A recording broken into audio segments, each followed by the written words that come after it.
I'm going to start with my son's degree Sabian symbol, which is Libra 25. I am information in the symbol of an autumn leaf. There are, of course, 6 other points on my elven star, and there's a common theme, but I'm going to leave it there for now. I recently also uncovered 2 aspects, 2 names for my ego and my soul, and they are Viking and Peaceful Wanderer.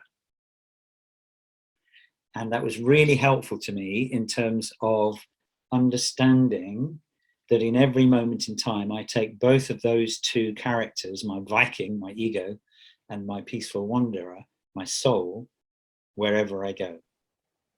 And as the native Indian saying goes about the wolves, do you know that saying? Which wolf do you feed? That's the one that wins. So in every moment, I have the choice. Do I follow my Viking or do I follow my Peaceful Wanderer? And that's been really helpful. I have many other answers to the question, which maybe you'd like to hear, including I am a prism. I am a published poet. I am the author of a memoir. I am father to 3 children. I am grandfather to 3 grandchildren, the latest of which is just a week old. Oh, wow. I am married to Julie, my wife. I now live on the Isle of Wight. I'm retired. I'm creator of something I call 7 Words Theatre. I'm creator of something I call 7 Words and Elven Star Diet, which is, I could tell you a lot more about. I am really James's, for want of a better term, second in command or right-hand man. Done a great deal of work with James over the years. I've known him for 16 years. I am a family constellation facilitator. I am a successful businessman and director. And there are many things I'm not, but you don't want to hear about those. I'll leave you to fill in those gaps. So let me ask you first of all, because some of those things will come to in later questions in more detail. But sure. Tell me first, very early on in this, you said, I am Viking and Peaceful Wanderer. I thought you said Peaceful Wanderer. So firstly, you said it was new. So I'd love to know how you know that.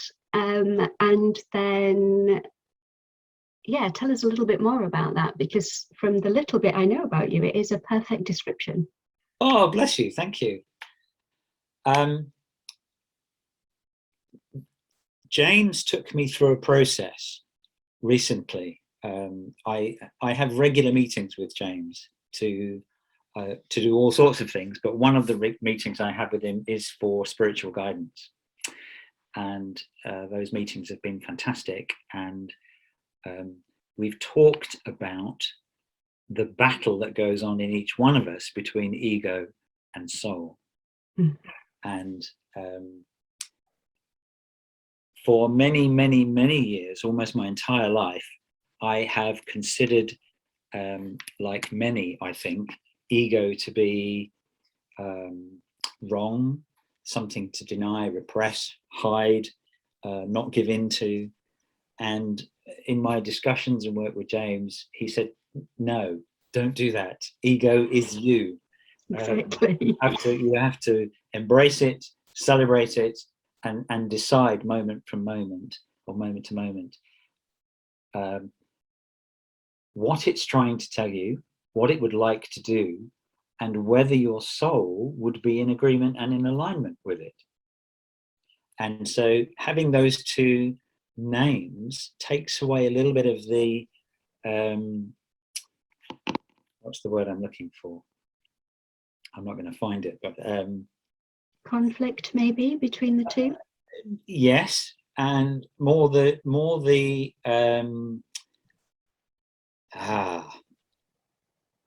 They make those two parts of me more personal to me, if that makes any sense at all. Rather than being theoretical, they become personal. And I just love Viking. I used to be a rugby player. Some might say still am a rugby player. When my children were younger, I became a coach, and I coached a lot of youngsters in rugby. Loved watching rugby. There is a lot of fight left in me, and so I love that name for my ego. And Peaceful Wanderer is also came from those discussions with James. And when I go walking, one of the things I didn't say earlier was I walk. I am a walker. When I go wandering in nature, walking in nature, it is wandering. And one of the things I've not allowed myself to do fully is just wander. Let go of all the time constraints. Let go of all the, well, I should get back home. My wife's expecting me, whatever. And just be free and enjoy the moment, enjoy the surroundings, enjoy nature, and wander.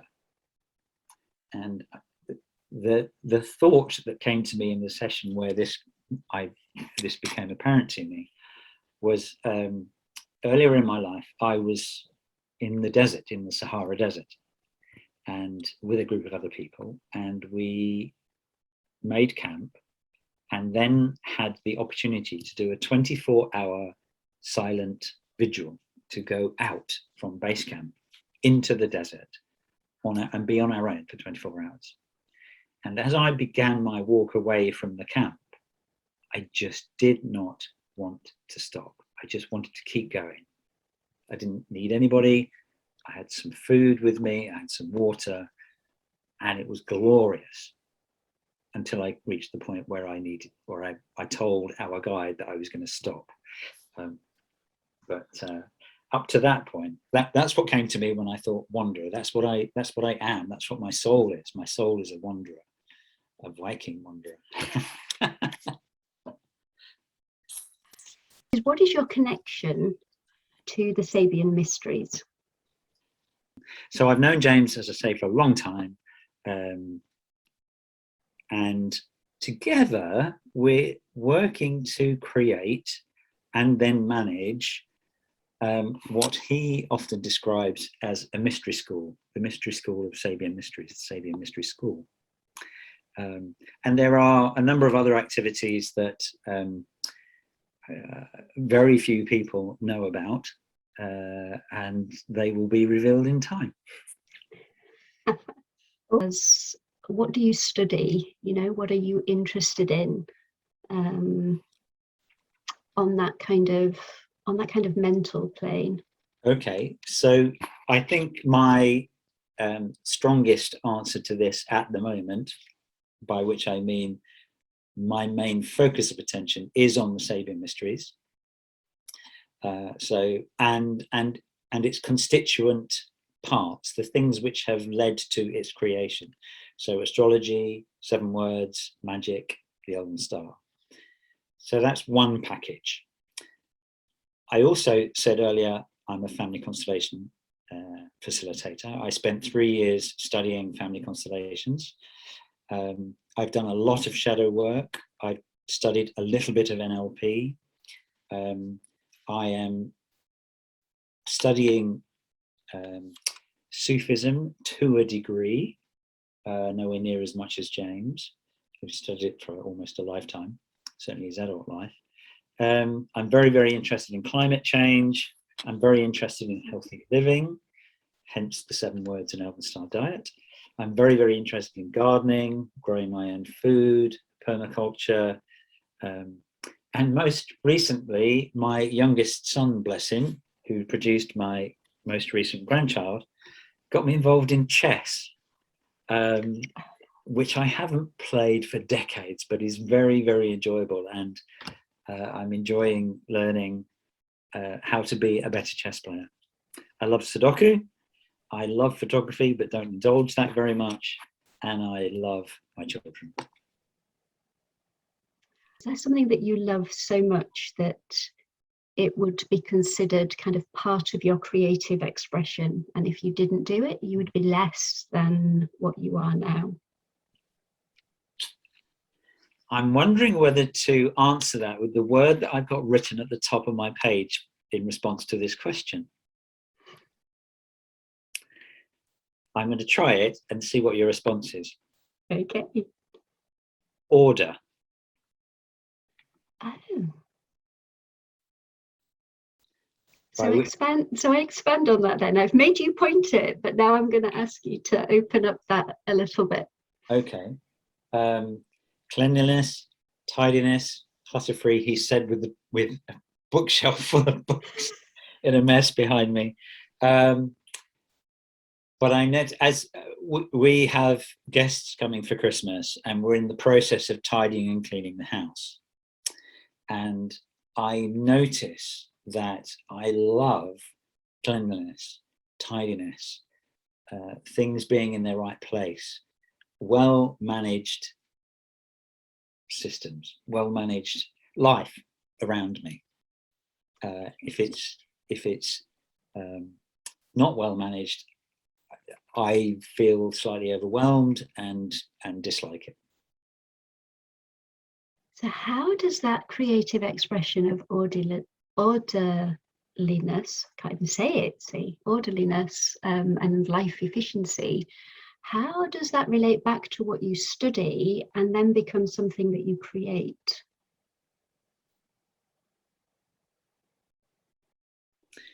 The system I use to create order is 7 words. 7 words. Mm. And maybe now's not the time to go into that. We study that within the Sabian mystery meetings.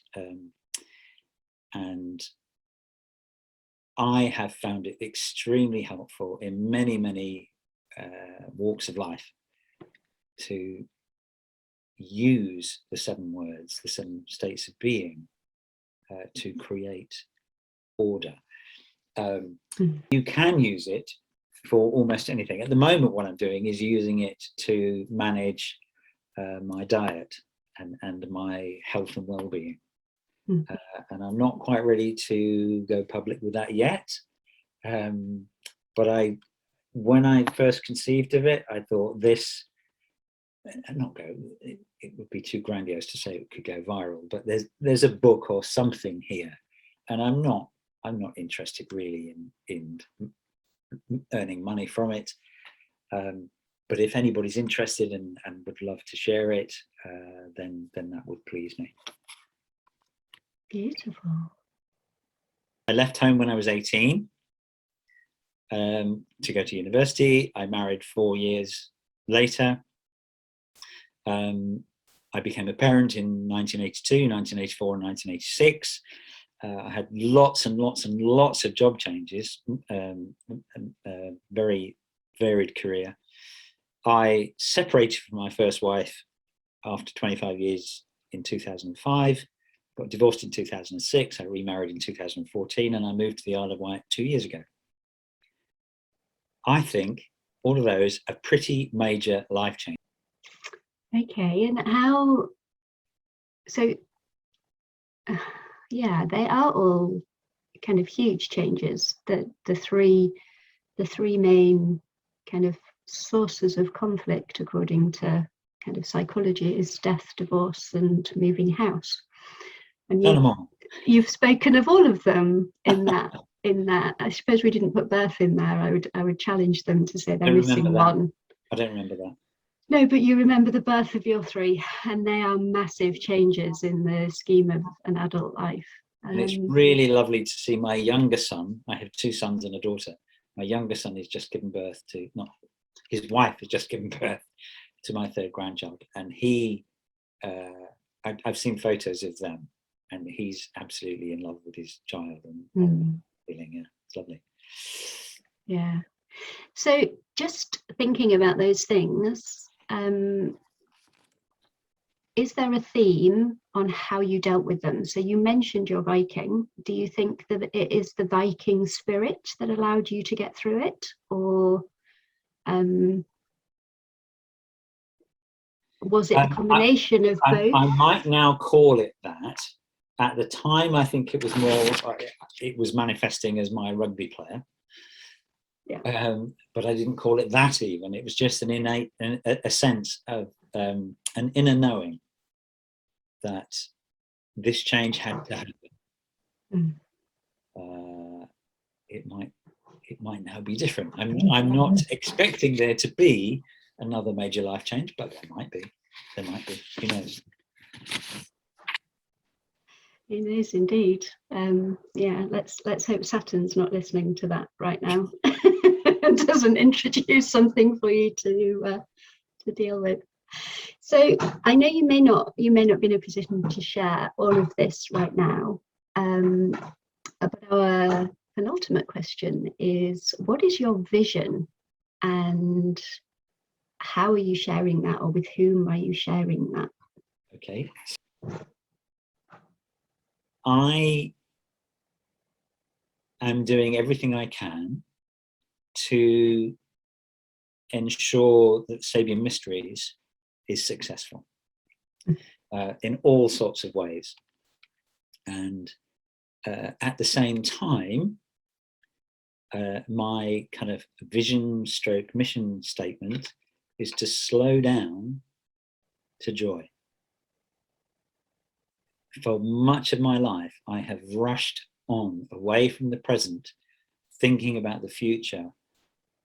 What have I got to do to X, Y, Z? And I've reached the point now, I'm 64 and I'm retired, and my vision for my retirement is to slow down, be in the moment, and enjoy the moment. And that sounds easy to say and is much, much harder to do. So I won't say that's the reason I moved to the Isle of Wight, but having moved to the Isle of Wight, my vision for living here is to have an enjoyable and relaxing time. That in itself is a challenge because my second wife is 10 years younger than me, and she's still a little bit more vivacious than I am. More than a little bit, she's hugely more vivacious than I am and wants to do all sorts of things. Together, what we are continuing to do is visit our friends on the mainland, have our friends come and visit us here and play host to them, and that of course includes family as well. So it's quite hard balancing all of that, slowing down to joy whilst maintaining this Viking spirit of activity. And this relates to the kind of spiritual realm. Yep. And I suppose for each of us, we go back to our point of relativity, but for each of us, we have a different experience of what is spiritual and what our spiritual practice is. So I wonder if you could share a little bit of what that means to you and how you express it. Okay. This might sound a little cheesy, I don't know. For me, everything is spiritual, everything is sacred, absolutely everything. And so how I'm going to link this back to what I've said previously, that my intention, my vision is to attend as many Sabian Mysteries meetings as I possibly can, and to enjoy walking in nature, keeping myself fit and healthy, keeping myself in the best state I can be in, to take that work forward. I'm part of a group, a small group of men that is exploring what it means to be an elder. And in this society, or the society in which I live, that's not an easy question to answer. There are no rites of passage from adulthood to elderhood. We have very, very few role models in our society of good elders. Elders don't meet on a regular basis. There isn't somewhere you can go in the village to get advice or help. And together with 4 other men, we're exploring or intending to explore what that means for each of us, and why we want to explore elderhood, why we want to be elders. One answer for which is because we don't know any and feel the absence of them. So there we are. I'm certainly very pleased to have met you, and that you are there as part of the group. Oh, bless you. Thank you. Thank you so much.